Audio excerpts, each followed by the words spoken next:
Well, yung red carpet kasi sa Cannes, napaka-glamorous, napaka-elegant. Kasi may protocol, tapos merong...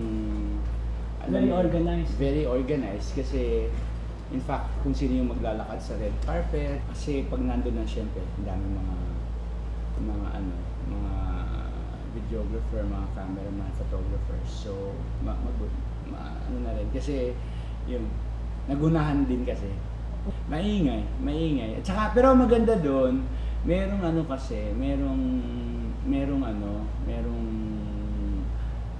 tawag sa soundtrack. Umingi sila from the film.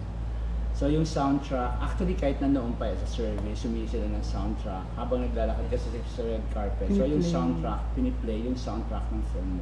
So medyo kinakabahan ako kasi ang daming tao, tsaka first time ako maka-experience sa ganung klaseng dami ng mga event, at saka dami ng mga photographers na tinatawag ang pangalan mo, gano'n. Medyo, although very organized sila. So ikaw nagmamadali ka raw ng time? Medyo nagmamadali ako, gusto ko nang umabot dun sa taas kasi nako-conscious ako sa dami ng mga kumukuha. Tsaka parang nakaka-conscious talaga kasi parang walang katapusan yung pagkuha nila ng photos. Ano sabi sa'yo ni Jacqueline? Sabi ni Jacqueline, teka direct, sabi niya, sayang naman yung moment. Sabi niya gano'n.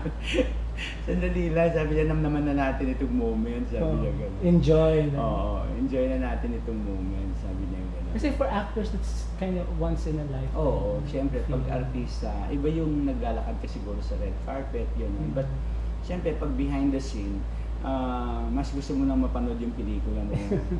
Red carpet will always be a red carpet. Iba so, special pa rin. Special pa rin yung red carpet. Lalo na kapag yung ganong klase ng red carpet. No? Hindi naman yung ordinaryong red carpet yan. So, alam mo na kapag nakunan ka ng isang photographer, buong mundo na yan.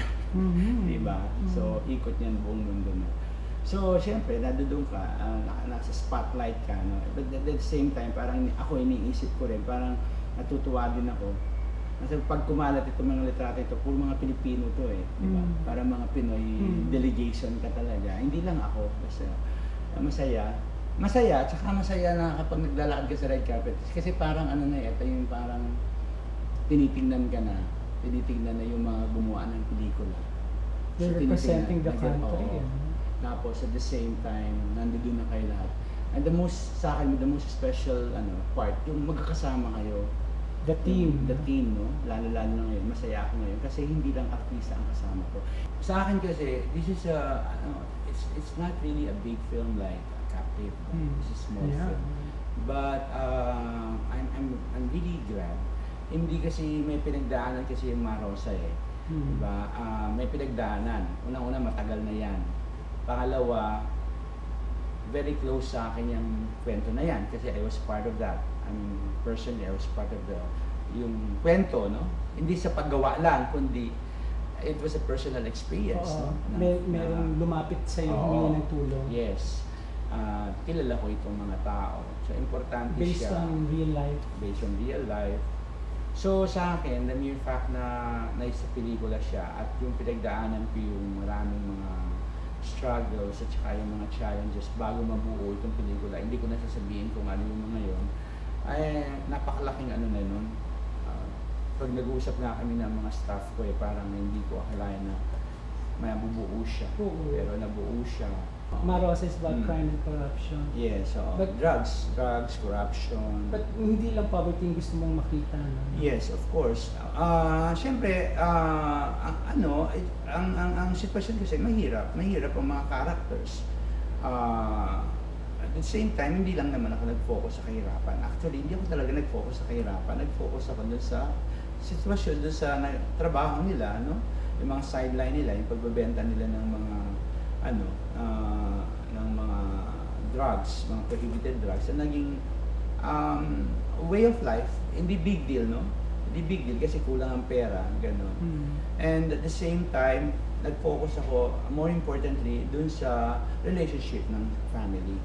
No? Hindi natin sinasabing gino-glorify or bina-validate natin yung paggawa nila ng mga ganung ma-involve sa mga illegal activities, kundi actually yung siguro yung values din natin as Filipinos, na no matter what, talagang sasagitin mo ang ano mo, pamilya mo. At saka dito kasi yung discourse na maaari siguro maging isa kang masamang citizen, pero hindi ka naman masamang anak o hindi ka masamang ina. So when you watch a film like this from at least once in a while, siguro sana nakakapag-isip ka. Yung siyempre yung hope ko sana mabigyan siya ng pansin, no? Mabigyan ng kahit papaano, mabigyan din siya ng importansya kasi ang kultura at ang kultura yan ang ano natin, yan yung soul ng bansa. Hindi ka pwedeng mag-move on sa bansa mo o sa sitwasyon mo kung empty, no? Kung wala ang ano mo, ang kaluluwa mo, 'di ba? Sana ma-enrich din yung ano natin, yung utak natin, yung puso natin, yung kaluluwa natin, hindi lang yung panlabas. Hindi lang yung panlabas. Kasi kailangan namin ng audience para mayroon pa mga producer na mag-produce ng ganitong klaseng pelikula, number 1. Number 2, hindi lang naman kasi para sa amin at para sa mga producer ginagawa itong mga pelikula, para sa bansa at sa mga kababayan natin. Hindi dahil gusto natin sila maging mainstream, kundi gusto rin natin magkaroon ng film appreciation, magkaroon tayo ng film culture. Na ang film culture natin hindi lang sa nalilimita sa entertainment. Malawak kasi ang film di ba? Napakalawak, napakalaki niyan eh. Unfortunately, tayo nasa isang aspeto lang tayo ng film appreciation, nasa isang aspeto lang tayo na which is entertainment, yun lang. And the majority, yun lang ang tingin sa pelikula. So dapat lumawak, yun ang sinasabi ko, para mas maintindihan, makapag-create ng audience, and eventually it will be for the benefit of the people, for the benefit of our country, di ba? Ilang administrasyon na tayo, 3 sunod-sunod or 4 na sunod-sunod na administrasyon. Not once na narinig ko ang arts and culture sa state o SONA. Sa State of the Nation. State of the Nation. Hindi niya nababanggit at all. Never. I mean, even with this administration, not once siya nabanggit. Ilang beses nga kami, bibigyan na nga kami ng recognition sa NCCA, hindi pa sila dumarating to acknowledge us eh. Ilang beses na napopostpone yan eh. Minsan months pa nga eh. I-acknowledge na nga lang ang artist na nagbigay ng karangalan sa bansa, hindi pa yan ina-attenan ng ng mga leaders. So ano yun? Pero sabi mo, yung hinihingi mo lang yung tama, di ba? Hindi kung hinihingi ng sobra, basta hindi sobra, hindi kulang, tama lang. Tama lang. Kasi, siyempre kailangan ng artist yan. In fact, I was even talking to, alimbawa, NCCA. May also, nag-usap din kami. Ano yung, nagtanong din sila, ano ba yung tama, ano ba yung pwede namin may tulong, paano ba? Please, parang enlighten us. Sabi ko, alam nyo, sabi ko sana, ang pinaprioritize natin na tinutulungan, yung mga artists, yung mga nag-struggle behind the scene, hindi naman sasabi kung huwag natin tulungan ng mga artista. Ang mga artista kasi sila yung malalaking mga malaking bayad. Sila ang binabayaran. In front of the camera. In front of the camera. O yung mga producers. So marami racket. At saka, or yung mga producers na humingi sa inyo ng mga grants. Sabi ko, syempre producers yan. Sabi ko, ang bigyan natin ng grants, sabi ko, yung mga musician, yung mga writers, yung mga editors, yung mga assistant directors. So they can keep improving in their craft. Yes, sabi ko, yung mga artists, sabi ko, hindi yung struggling artists.